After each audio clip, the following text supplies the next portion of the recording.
मेरे दो छोटे भाई थे, लेकिन वालिदैन उनसे ज़्यादा मुझसे प्यार करते थे। वो मुझे हर सूरत ज़ेवरी तालीम से आरास्ता कराना चाहते थे। बाबा जान तालीम के मामले में रोशन ख्याल थे। वो कहते थे कि मेरी प्यारी बेटी को बहुत पढ़ाऊंगा ताकि मेरी बेटी ज़माने का मुकाबला कर सके। लेकिन मैं शुरू दिन से ही पढ़ाई से जी जुड़ाती थी, तालीम को एक खेल समझती थी और स्कूल महज सहेलियों के साथ वक्त गुजारने जाती थी। मेरी तालीमी हालत काबिले रहम थी, लेकिन उस्तानिया मेरे वालिद का लिहाज करते हुए मुझे कुछ नहीं कहती थी। बड़ी मुश्किल से मैंने मैट्रिक किया। बाबा जान कॉलेज में दाखिला दिलवाना चाहते थे, लेकिन मैंने इनकार कर दिया। खुश थी कि अब पढ़ाई से जान छूटी। सुबह सवेरे बेदार होने से मुझे उलझन होती थी, सो अब ना रही। अब मैं अपनी मर्जी से उठती थी और अपनी मर्जी से सोती थी। भाई स्कूल चले जाते तो घर अकेले बैठी रहने से मैं बोर हो जाती थी। मेरा दिल चाहता था किसी से बातें करूं, कोई हमारे घर आए या मैं किसी के घर चली जाऊं, लेकिन वालिदा किसी के घर जाने नहीं देती थी। मैं खिड़कियों से बाहर झांका करती थी और अपना दिल बहला लिया करती थी, मगर हम एक आम से मोहल्ले में रहते थे। सामने चौधरी साहब का मकान था। मकान क्या था, एक बहुत बड़ा महल था, बंगला था। वो जमींदार लोग थे। देहात में भी शानदार हवेली थी। वो कभी देहात में रहते और कभी शहर में। उनके बच्चों को शहर में रहना पसंद था, सो उन लोगों का आना जाना लगा रहता था। हमारे घर की छत पर एक कमरा था, जिसकी खिड़की उनके घर की ऊपर वाली मंजिल पर बने हुए कमरे के सामने खुलती थी, जिसमें चौधरी साहब का जवान और खूबसूरत बेटा रहता था। वो अपने कमरे की खिड़की के बिल्कुल सामने मेज और कुर्सी रखे पढ़ा करता था। जब मैं अपनी खिड़की से झांकती तो उसकी नज़रें मेरी तरफ उठ जाती। मैं उसको देखकर बुरा सा मुंह बना लेती। हालांकि वो खूबसूरत था, मगर मैं खुद को जाने क्या समझती थी। मुझे अपनी सूरत पर नाज था कि मैं भी तो खूबसूरत हूँ। उनकी मलाजमा का नाम नीलो था। एक रोज़ वो हमारे घर आई तो मैंने उससे कहा कि अपने छोटे साहब से कहो कि वो अपनी मेज़ और कुर्सी खिड़की के सामने से हटा लें। जब भी मैं खिड़की से बाहर देखती हूँ, सामने बैठा मुझे बुरा लगता है। अगले रोज़ नीलो आई, कहने लगी, बीबी साहब ने कहा है मैं अपने घर में जहाँ बैठूँ और जहाँ मर्जी कुर्सी डालूँ। अगर किसी लड़की को इतनी तकलीफ़ है तो मुझे मत देखा करे। वैसे भी लड़कियों का खिड़कियों से ताक झांक करना कोई अच्छी बात तो नहीं है। इस जवाब से गोया मेरे पूरे जिस्म में आग लग गई। कलम कागज उठाया और इस मगरूर और बदलिहाज लड़के को न जाने क्या क्या लिखकर नीलू के हाथ में पकड़ाकर कहा कि जाकर अपने साहब को दे दो। मुझे उम्मीद है कि अगर शर्म वाला हुआ तो अपनी खिड़की बंद रखेगा। वो वाकई शर्म वाला निकला। इसने अपनी खिड़की बंद कर ली, जो इसके टेबल के सामने थी। एक दो दिन तो मुझको अपनी फतह का एहसास हुआ, लेकिन उसके बाद जिंदगी कुछ बेरंग महसूस होने लगी। अब खिड़की से झांकने में मज़ा नहीं आता था। मैं उदास रहने लगी, दिल नहीं लगता था। अब यकीन हो गया कि मैं दरअसल उसी की खातिर ऊपर आती थी। इस बार नीलू आई तो मैंने एक माजरतनामा लिखा कि आप तो वाकई बहुत अच्छे और लिहाज वाले पड़ोसी हैं। गलती मेरी ही है। आपका घर है, आपका जहाँ जी चाहे बैठें, बेशक खिड़की खोल कर पढ़ें। आपकी खिड़की मुसलसल बंद देखकर मेरा दम घुटने लगा है। जब किसी लड़के को पता चल जाए कि कोई लड़की उसकी खातिर ऊपर आकर झांकती है तो वो कब आराम से रह सकता है। सो अगले ही दिन उसने अपनी खिड़की खोल दी। खिड़की को खुला देखकर मेरी रूह कांप गई। इसके बाद इनके घर की मुलाजमा हमारे घर कभी कुछ लेकर आने लगी और कभी कुछ। मेरी सीधी सादी माँ को क्या खबर कि अचानक चौधरी साहब के घर वाले हम पर क्यों मेहरबान हो गए हैं। वो यही समझती थी कि साहब हैसियत घराना है, लिहाजा हमसाए का हक अदा करने के लिए कभी पुलाव की ट्रे और कभी हलवे की डिश आ जाती है। जवाब में अम्मी भी कुछ ना कुछ भिजवा देती, लेकिन नीलू जानती थी कि ये अनायतें चौधरी साहब के घर से कौन करता है। ٹرے امی کو دیتی، میری ماں برتن خالی کرنے باورچی خانے میں چلی جاتی، تبھی وہ مجھ کو مٹھی میں پرچہ پکڑا دیتی۔ اکثر حیات کے گھر والے گاؤں چلے جاتے، صرف حیات گھر پر رہ جاتا کیونکہ وہ کالج میں پڑھ رہا تھا۔ میں نے بھی انہی دنوں کالج میں داخلہ لے لیا۔ 1 سال گھر بیٹھنے کے بعد بوریت اتنی ہو گئی کہ خیال آیا کالج میں داخلہ لے لوں گی تو گھر سے باہر نکلنے کا کوئی بہانہ مل جائے گا۔ میں کسی صورت لوگوں میں جانا چاہتی تھی، ان سے بات کرنا چاہتی تھی۔ یہ تبھی ممکن تھا جب میں گھر سے نکلتی۔ حیات کو علم تھا کہ میں نے پڑھائی شروع کر دی ہے، اس سے میرے کالج کا بھی پتہ تھا۔ بس جو داستان کھڑکی سے شروع ہوئی وہ اب ریسٹورنٹ اور پارکوں تک جا پہنچی۔ انہی دنوں حیات کے گھر والے گاؤں چلے گئے۔ ان کے بڑے سے گھر میں ادھیڑ عمر ملازمہ اور ایک نوکر کے ساتھ وہ اکیلا رہ رہا تھا۔ حیات کا والد ایک امیر آدمی تھا، اسے روپے پیسے کی پرواہ نہیں تھی۔ اس نے کئی بار مجھے قیمتی تحفے دیے جن کو میں امی سے چھپا کر رکھتی تھی۔ میرے والدین اس قدر سیدھے تھے کہ وہ صرف مجھ کو ہر حال میں خوش دیکھنا چاہتے تھے۔ کبھی انہوں نے پوچھا ہی نہیں کہ کالج کیا کرنے جاتی ہو، پڑھتی ہو یا نہیں۔ انہیں کوئی علم نہیں تھا۔ حیات کا گھر خالی رہتا تھا، وہ نوکر کو کسی بہانے باہر بھیج دیتا اور ہم دونوں تنہائی میں گھنٹوں بیٹھے باتیں کرتے رہتے۔ آخرکار والدین کو ساری حقیقت معلوم ہو گئی۔ وہ میری شادی حیات سے کرنے پر رضامند نہیں تھے۔ ہم نے کورٹ میرج کر لی۔ شادی کی اطلاع چند ماہ بعد چودھری صاحب ان کے گھر والوں کو ہوئی تو وہاں صف ماتم بچھ گئی۔ دیہات والوں کے اپنے مفادات ہوتے ہیں، لیکن وہ بھی بے بس ہو گئے کیونکہ حیات نے دلیرانہ قدم اٹھا لیا تھا۔ وہ لوگ اس وقت تک گھر نہیں لوٹے جب تک میں نے بیٹی کو جنم نہیں دے لیا۔ جب علم ہوا کہ میں ایک بیٹی کی ماں بن گئی ہوں تو وہ لوگ آ گئے اور انہوں نے مجھے میری ماں کے گھر بھیج دیا اور حیات پر دباؤ ڈالنے لگے کہ وہ مجھے طلاق دے دے، ورنہ اس کو جائیداد سے آگ کر کے گھر سے نکال دیا جائے گا۔ آخر وہ مجبور ہو گیا اور مجھے طلاق دے دی۔ میرے والدین بھی مجھ سے خفا تھے، لیکن وہ مجھ کو دکھ میں نہیں دیکھ سکتے تھے۔ آخر والدین کے گھر میں ہی مجھے پناہ ملی۔ چودھری صاحب بیٹے کو گاؤں لے گئی اور اس کی شادی اپنی بھتیجی سے کر دی اور دوبارہ لوٹ کر نہیں آئے۔ میں 3 سال والدین کے ساتھ رہی، پھر والدین نے ایک اچھا سا رشتہ دیکھ کر میری شادی عاصم سے کرا دی۔ وہ ایک سرکاری محکمے میں معمولی آفیسر تھا، مگر بہت ہی اچھا اور نیک انسان تھا۔ اس نے مجھے بہت محبت دی اور میرا بہت خیال رکھا۔ میرے پاس ضرورت کی ہر چیز تھی۔ میری بیٹی کو امی نے اپنے پاس رکھ لیا۔ میں عاصم کے 2 بچوں کی ماں بن گئی۔ بچوں کی وجہ سے عاصم کو بھی میں نے دل سے قبول کر لیا۔ ان کے گھر کو میں نے اپنا گھر تسلیم کر لیا۔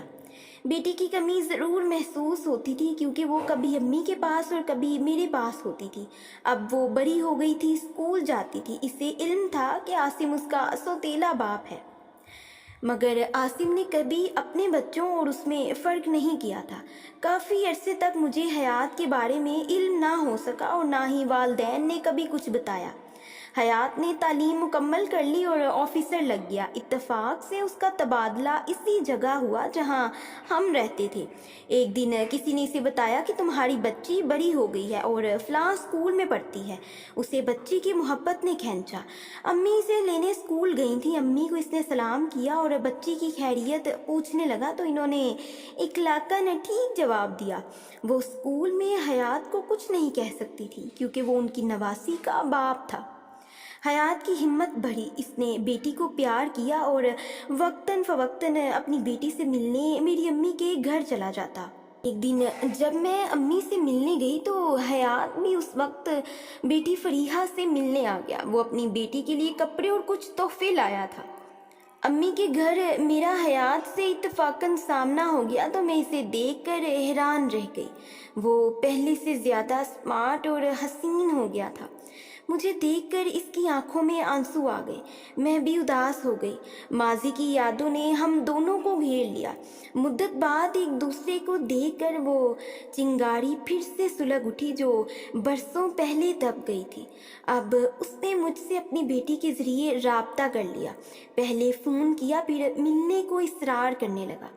मैं अपने पुरसकून हाल को भूलकर फिर से खोए हुए माजी की तलाश में सरगर्दा हो गई। ये मेरी बहुत बड़ी भूल थी, लेकिन इंसान तो खता का पुतला है। गर्ज हमारी भूली हुई कहानी फिर से शुरू हो गई। हम फिर से एक दूसरे के लिए बेताब रहने लगे। हालांकि आसिम मुझसे बहुत मोहब्बत करता था, लेकिन मैं अपना जन्नत जैसा घर, सीधा सादा मोहब्बत करने वाला शोहर बुलाकर फिर से हयात की दीवानगी में सीधी राह से गुम होकर रह गई। मेरे वालिदैन को इल्म नहीं था कि मैं उससे दोबारा मिलने लगी हूँ। अब मैं अपनी मर्जी की मालिक थी। मैं दिन रात अपने शोहर से लड़ने लगी। मुझे यूँ लगता था कि मैंने कभी अपने शोहर की मोहब्बत को बुलाया ही नहीं था। वो मोहब्बत जिसको ज़माने ने ज़बरदस्ती छीन लिया था। कुछ दिनों के लिए हालात की शिद्दत में डूब कर सो गई थी, मगर मरी नहीं थी। तभी तो मैं आज एक बार फिर सब कुछ बर्बाद करके दोबारा इस शख्स की हो जाना चाहती थी। हर कीमत पर अपने खोए हुए माजी को जिंदा करके उसे हाल और फिर मुस्तकबिल में बदल देना चाहती थी। हयात का कहना था कि उस वक्त मैं बेबस और मजबूर था, कुछ नहीं कर सकता था। मगर आज हालात वैसे नहीं हैं। आज मैं खुद मुख्तार और बाइख्तियार हूँ। जायदाद से अपना हिस्सा ले चुका हूँ। आज मैं जैसी चाहे ज़िंदगी गुजार सकता हूँ। अगर तुम दोबारा मेरी हो जाओ तो मैं दोबारा इस जन्नत को पा लूँगा जो मैंने खुद से नहीं छोड़ी थी, बल्कि मुझसे ज़बरदस्ती छीन ली गई थी। मगर इस सारे वाक़ये में आसिम का कोई कसूर नहीं था। इंसान कभी कभी इतना खुदगर्ज हो जाता है कि इसको सिर्फ अपनी खुशी का हसूल याद रहता है। हयात भी खुदगर्ज बन गया था। वो ये भूल गया था कि इसने खुद मुझे तलाक दी थी, तभी मैं किसी और की बीवी बनी थी, और अब मैं किसी और की बीवी और उसके 2 बच्चों की माँ भी थी। लेकिन हयात इतनी बड़ी हकीकत को खातिर में ना लाकर मुझको उकसाता था। मैं उसके हाथों में खिलौना बनती जा रही थी। पहले पहल मेरे झगड़ों से आसिफ को अंदाज़ा न हुआ कि उनकी दुनिया जलने वाली है। वो सीधे साधे इंसान थे। उस गाड़ के चक्कर में सुबह को निकले, शाम को लौटते। उनको कैसे इल्म होता? आखिरकार मुझे इनको बताना पड़ा कि मैं ये सब इसलिए कर रही हूँ ताकि आप मुझे छोड़ दें। सच बेशक कड़वा सही, मगर मैं अपने पहले शौहर को अभी तक नहीं भुला सकी और दोबारा उसी के साथ ज़िंदगी बसर करना चाहती हूँ। आसिम ने मेरी बहुत मिन्नत समाजत की। बोले, मैं जानता हूँ इंसान ज़बरदस्ती किसी के साथ ज़िंदगी नहीं गुजार सकता, लेकिन अपने बच्चों का ख्याल करो। मगर मैंने कहा, ज़बरदस्ती मुझे बांधे रख सकते हो तो रख लो, मगर मेरा दिल तुम्हारे साथ नहीं है। बेहतर है कि मुझे आज़ाद कर दो। चंद दिनों बाद इस शर्त पर तलाक दे दी कि मैं बच्चे साथ ना ले जाऊं। मैंने ये शर्त भी मंजूर कर ली। तब मुझे हयात के सिवा कोई नज़र नहीं आता था। तलाक से मेरे वालिदैन बहुत दुखी हुए, लेकिन मैं खुश थी। इद्दत मैंने अपनी पुप्पो के घर गुजारी और हयात से निकाह कर लिया। इस बार निकाह में मेरे वालिदैन शरीक ना हुए, मगर मैंने अपने मकसद को पाकर इस कदर खुशी महसूस की कि आसिम के बच्चों को भी बुला दिया, जैसे मैंने इनको जन्म ही ना दिया हो। मुझे याद थी तो बस फरीहा, लेकिन मैंने माँ बाप को कितना दुखी कर दिया। हयात ने मुझे अलहदा घर लेकर दिया, फरीहा को अपने पास बुला लिया। हयात कुछ दिन बीवी के पास जाते, फिर मेरे पास आ जाते। कुछ अरसा ये सिलसिला चलता रहा। आखिर मेरी सोतन को पता चल गया कि मैंने हयात से दोबारा शादी कर ली है। जब मैंने हयात के बेटे को जन्म दिया तो मेरी सोतन ने कहा कि तुम 2 हिस्सों में बट गए हो, बेहतर है कि अपनी दूसरी बीवी को भी यहाँ ले आओ। इस तरह कम से कम हम अकेले होंगे और तुम्हारे बच्चे वहाँ अकेले होंगे। हयात भी यही चाहते थे, लिहाजा वो मुझे सोतन के पास ले गए और मैं भी उसी घर में रहने लगी। हयात से दूसरी शादी के 2 سال بعد اچانک ہی میرے دل میں کسی خلا نے جنم لے لیا، اور اب مجھے رہ رہ کر احساس ہونے لگا کہ میں نے عاصم سے زیادتی کی ہے اور حیات سے دوبارہ شادی کر کے سخت غلطی کی ہے۔ عاصم کا گھر سارے کا سارا میرا تھا، اس کا پیار بھی مکمل میرا تھا، وہ بٹا ہوا نہیں تھا، اس میں کوئی اور شریک نہیں تھا۔ لیکن یہاں معاملہ دوسرا تھا۔ حیات کے گھر کی اصل ملکہ اس کی خاندانی بیوی تھی، میں اس میں معمولی حصہ دار بنی ہوئی تھی۔ یہاں آ کر مجھے واضح طور پر احساس ہو گیا کہ جو مقام اس کی دوسری بیوی کو حاصل تھا وہ مجھے نہیں تھا۔ اس کے بچوں کی خاندان میں جو حیثیت اور اہمیت تھی وہ میرے بچوں کی نہیں تھی۔ حیات خود بھی اپنی دوسری بیوی کے بچوں کو زیادہ اہمیت دیتے تھے، جس کی وجہ سے میرے بچے احساس کمتری کا شکار ہو گئے۔ امی جان نے مجھے بتایا کہ عاصم کے بچے میری یاد میں دن رات تڑپتے ہیں، مجھے بلاتے ہیں اور میں ان سے نہیں مل سکتی تھی۔ ایک دن جب میرا دل بہت اداس ہوا تو اپنے بچوں سے ملنے چلی گئی۔ وہ مجھ سے لپٹ کر بہت روئے، لیکن میری مجبوریوں نے میرا راستہ روک لیا۔ کس دل سے ان کو خود سے جدا کر کے پلٹی یہ میرا دل جانتا ہے۔ اس کے بعد میرا دل کسی چیز میں نہیں لگتا تھا۔ اب مجھے حیات کی صورت بھی زہر لگنے لگی تھی۔ سوچتی تھی کہ یہی میرا مجرم ہے جس نے مجھے برباد کر دیا، گھر بار چھوڑنے پر اکسایا اور اپنے دل کی بربادیاں آباد کرنے کے لیے سب باغ دکھا کر میرا گھر لوٹ لیا، میرے بچے مجھ سے جدا کر دیے۔ کسی طرح میری سوتن کو علم ہو گیا کہ میں اپنے بچوں سے ملنے جاتی ہوں۔ اس نے حیات کو اس بات سے آگاہ کر دیا۔ انہوں نے مجھ پر سخت پابندی لگا دی، اب میں گھر سے نہیں نکل سکتی تھی۔ انہوں نے مجھے قید کر دیا۔ آج میرے پاس زندگی کی ہر آسائش موجود ہے، لیکن دل کا سکون نہیں ہے۔ میں اپنے بچوں سے ملنے سے معذور تھی، ان کے لیے روتی، لیکن اب رونے سے کیا حاصل؟ میں وہ بد نصیب تھی جس نے اپنی جنت کو اپنے ہاتھوں سے اجاڑ دیا۔